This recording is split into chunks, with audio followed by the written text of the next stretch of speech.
Welcome back, ladies and gentlemen, to the Cardboard Crawlers. Today we're going to be putting a Grizzly Works LCG kit into a C10. Excellent little kits come with a great little sticker kit as well. It's got your rear tray, which will now be the ESC tray, and a angled battery tray. This one goes up front, battery tray slash body mount holder slash shock mount. So yeah, we'll get into this. These are both C10s. They belong to my nephews. This one is Mark's. This one is Ethan's. Mark's just doesn't have his toe strap on right now. It's sitting over in a box. Mark already has a Grizzly Works LCG kit. You see the angled front tray. You see a changed rear mount. I angle them like this for some reason. I don't know. I don't know why I do that. I just like it. Like the way everything sits. It helps them get to their battery and their switch a little bit easier. It's still kind of on the same side. So anyway, yeah, I already put Mark's on. I added new shocks to his as well. So we have shocks for Ethan's as well. We try to keep these rigs as equal as we can. These guys are 7 and 9. They're competitive with each other. They have a great time, and just try to keep it even, Steven.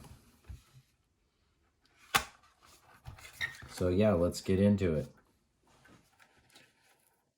I wanted to show a couple of the differences. Like I said, this one's on shocks. It has rubber bands as limiters. I've gone that style, especially on the C10 rigs. I like the way it works. This rig had this exact same shock setup, internal set of mountains, and a 43mm Injora in the rear. And those shocks are going to come off, and we're going to put these shocks that we got off of Amazon really cheap, like $15 or $13 a set. When I bought these, I just bought 2 of them because I saw the price. I had bought another set a while ago to build on another someone else's rig. They're real similar to the RC Lions 43mm shock in their spring rate and in their quality of build. I just add thread lock to them, and they work great. So yeah, this one has the different shocks, the LCG kit on it. They're running the same tires, magnets, but motors are almost exactly the same. This one's a Maker Fire. This one's an Injora. They're the 050s, 50 turn. And we'll be getting into this and tear it down real quick and easy like. So the first thing I do is just take the body off. It's gonna be swinging around and gets in my way, and I'm not gonna be stoked on that, and it's not gonna be stoked on me swinging it around all the time. So take that off real quick. Easy peasy.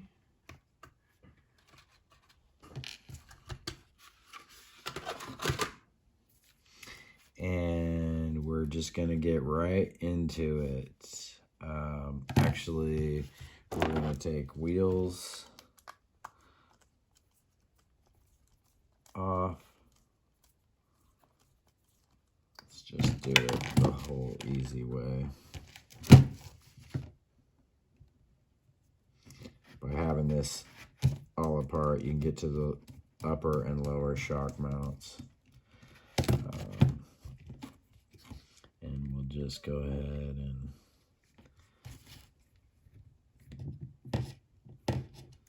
boom, boom.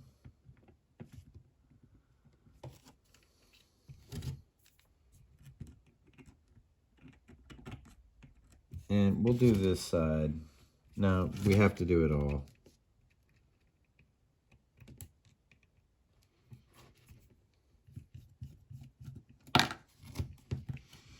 And you don't want your drive lines to come out of phase, so just kind of be careful. You know, don't let your axle swing away. See how I'm holding it with my finger right there.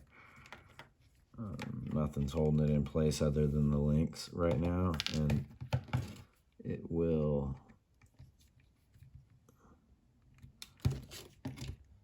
go off the rails. So battery mounts out because it only had the 2 screws on this side holding it in. And yeah, I will take these rear shock towers off as well, or body mount towers, whatever you want to call them. Everything's really kind of flimsy right now because the frame rails don't have anything holding them apart from each other, so don't get crazy and push down with a lot of pressure. Once again, these are tiny little trucks. You could bend that frame rail pretty easily, and then you'd have a little problem on your hand. Nothing major. We'll get out the rear assemblage, and we're just going to slide it in from the rear. It's the easiest way to do it. You might have to change the way the cords are sitting, or the battery leads are, or the motor leads are coming out a little bit, just to get everything correct. And then get our holes lined up. So to get the rear piece in for the Grizzly Works chassis kit, you slide it in, and then you have the 1-2 holes that hold the rear body mount on, and then the next hole forward will be the end hole in the piece that slides in. And then you skip 2 and you use this. That would be your 6th hole in the line right before the bend, the normal hole for your body mount. And put those 2 screws in on each side, and that piece is mounted. And it seems like everybody loves opening packages, so there we go. Brand new set of shocks coming out at you.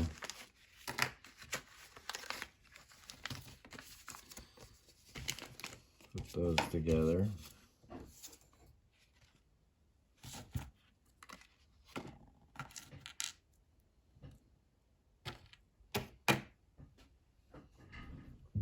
So I literally have to, as soon as these come out of the package, I put Loctite onto the bottom eye, and then I'll take the top off and I'll put a little Loctite on the thread for up top as well, because there's nothing worse than out playing in the rock pile and noticing that you have a shock that has come apart but is attached to the rig with no spring anymore.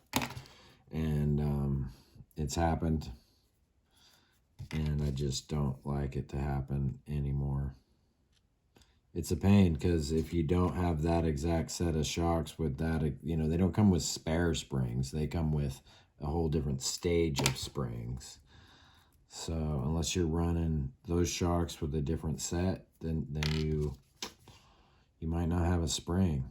You might have to respring your whole setup to get them all to match and work properly, or respring the rears. And yeah, it's not the funnest thing. So for the top, you just unscrew the top, and I'm just going to apply a little bit to the threads right there, and that's it. I don't put any up inside there, because if it drips down, it gets on the shaft, and it doesn't allow for smooth movements.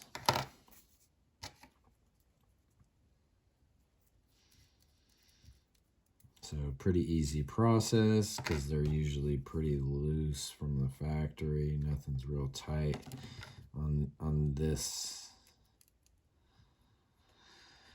I don't know, these and RC lines, they don't come very tight. I think they know that you should put Loctite on. It's all aluminum touching aluminum. So, you know, the metal to metal theory. Well, that one was tighter, and all it did was allow the adjuster to come down a little bit. So, boom, boom.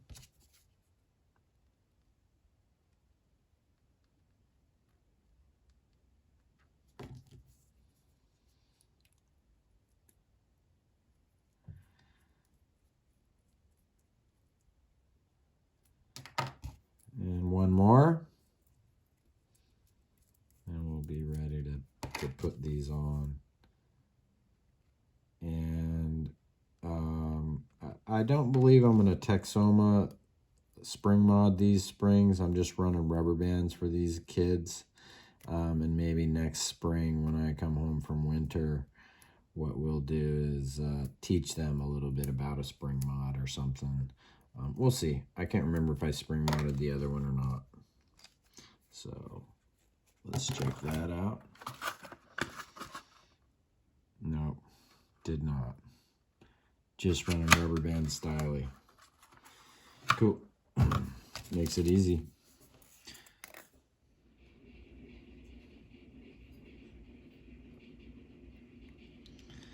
So I don't know if the camera's catching that, but if you think of the edge of the pivot ball as flat, and you just slide it over, you know, some people make a real big deal out of it, but it's not, you know, I mean, I don't even have 2 thumbs and I can do it. Just slip, boom, it's over, you know. You're just using friction and tension as your friend. So I build my shocks in pairs to where some people like to run their shocks. If we're looking at the side of the vehicle, they like to run their reservoirs forward, right? That would be both forward if the tire was down here and the tire was down here. I prefer to run both my reservoirs inward. It's just something I've always thought. If you're having stuff come up, if in real world, you wouldn't damage your reservoir as easily. So I make sure to build my shocks to where they will line up like that on the truck, and that if you don't put your pivot ball in the right way, then you would end up having a problem. The bottom wouldn't matter, and shocks without reservoirs, it wouldn't matter because it all pivots equally. But with reservoirs, you want to make sure you build them lined up the way you want to use them. So we're ready to grab that chassis and put one of these shocks on to get things held into place. We'll use this semi-stainless that came with it. Start with the bottom. And I believe I set these all the way to the front corner. And I always use 2 grommets as a spacer to hold off my shock bodies, the tops. The bottoms, I run them normal, but on the top I put my screw through, and then, yep, I'm gonna have to get longer screws to do that. So got some screws. I believe these are the 12 millimeter. So with the screw all the way through the pivot ball and 2 grommets on there, I have, you know, enough threads I feel comfortable that they're gonna bite in here. Plenty of thread. And what I do is I just gently hold the shock as I'm threading in. It's held to the inside, the body mount side, and it's touching those 2 grommets. I'm not putting a lot of pressure, and I just get to tight.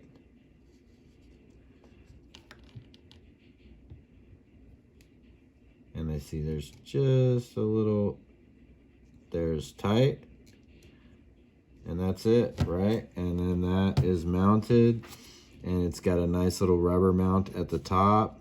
It allows for everything to sit off of the frame rail just a little bit, and that's how I have every single shock in my fleet mounted. The top mount has, once you go through the pivot ball, I'll try to show it up close for you. You have to use the long 12, like you might not even have them in your kits. You can order, I know from Maz Designs, you can order a cheat code chassis kit, and they come with a couple dozen of these in them. You might be able to order these online, but that's the length of the screw as it's all the way through, and then with 2 grommets on it, and that's plenty of thread for your shock to bite in, and that's how I do it, and then that's how it's mounted to the frame. Even if you don't have an LCG kit or anything special like this, this will improve the angle of your 43mm double barrel shocks.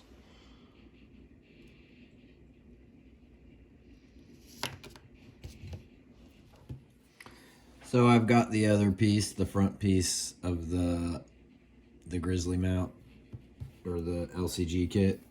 And you can see the 2 little notches that right there that the frame rail slide into. Hopefully you can see those. I think you can. And yeah, so you might have to take the front mount off, and you may not. You may be able to just spread it a little bit because it's, you know, a little bit loose up here. So watch your wires, make sure you're not getting them where you don't want them. And then yeah, we're just slipped right into place there. You got 2 screw, boom, boom, boom, boom. And shocks are going to be mounted up here and not down here like they were before. And because the ones that were mounted from here to here before were a 32mm shock, and now these are going to be mounted up here, this distance almost makes up that difference. And then you throw in rubber bands, and you bring everything back down to the right ride height, and you get more downward travel out of your suspension,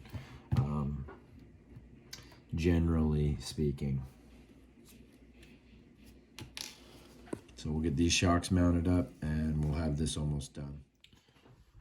All right, so we mounted up the Grizzly Works chassis kit and these new shocks. Made sure the battery gets in there and has room to reach. I use the old battery strap. There's a nice cutout in the kit to allow that to work well. You could use it on the back or the front. I've used it on the back on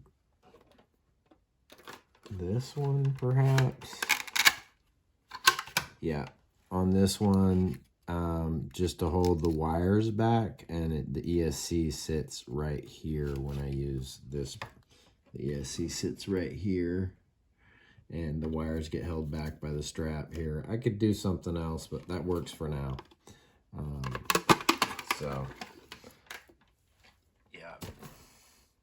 Anyhow, the LCG kit works great on these. I don't know if you can see it on camera, but this one the chassis is sitting much lower, even though it's on the same shock, same springs. You know, if we put a piece of paper or something flat on there, you would be able to see the angle. Anyhow, all I will do is add these rubber bands to the setup, and bang bang, it'll work great. We'll put them on all 4 corners and put the body back on and check it out. So when we're putting these rubber bands on, you know, it should be pretty self-explanatory. Stretch it out, kind of bring it over the bottom of the shock, and then bring it up and over the top of the shock. And the little gap that we left with, that was made by the grommets, will hold the rubber band right there nice and easy. And then at the bottom, we obviously just go tight to where the screw mounts to the axle housing, you know, the actual shock mount proper itself. Right there. So we'll put all 4 of those on, easy peasy. Again, dunk, dunk, up.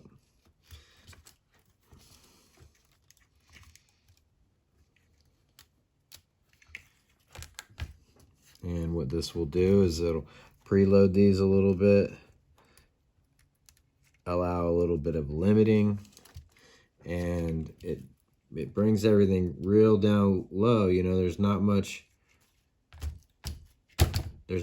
shock absorption right now, but there's lots of flex when it gets into a rocky position and needs to move, and it's all downward travel. Everything up has been absorbed up, and it allows it to all push down into holes. So let's put the body back on.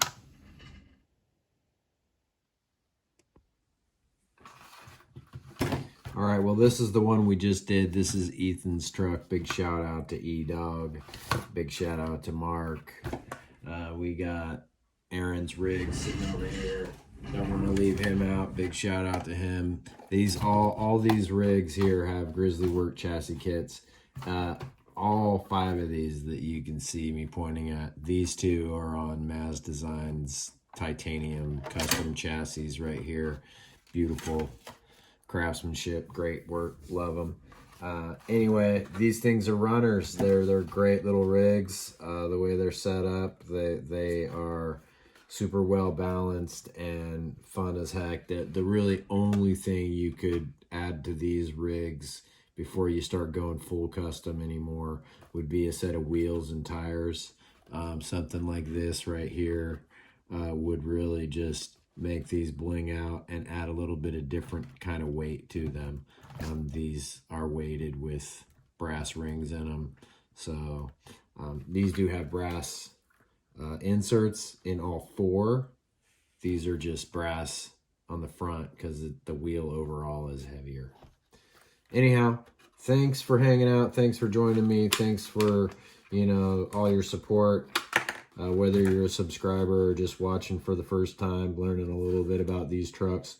Once again, we put that Grizzly Works chassis kit, which just allows us to put the receiver ESC in the rear. If you had a different kind of ESC or receiver, there's plenty of room on this tray to fit anything you'd like back here. And then the battery up front. On my other ones, I have put Velcro on some of these batteries where I'm not using the strap, but it's set up to where you can use the factory strap, and it works great. It puts the balance up front and lowers, obviously, the center of gravity. That's what it is. It's a LCG kit, lower center of gravity kit. So really good times. Love these little trucks. They're fun for everybody. Yeah, let's get out and go wheeling here. All right, guys, so came outside, did a little bit of wheeling, wheeled for, I don't know, 20, not even a full battery, but a little while, and this is a decent line. This is struggle a little bit and see how the chassis kit works, and, you know, the suspension is just really working well. Everything's doing what it needs to do. Is just a tough line, and I was trying to stay within the boundaries of the course I had set yesterday, and didn't want to work. So I just got a more natural line, and she popped right up. Thanks for coming. Hope you enjoyed. I know it's a long video. I need to figure out how to shorten these up, maybe make segments, make 2, 3 separate videos. Subscribe, like, share, build a truck, tell a friend. Have a great day. Cardboard crawlers out.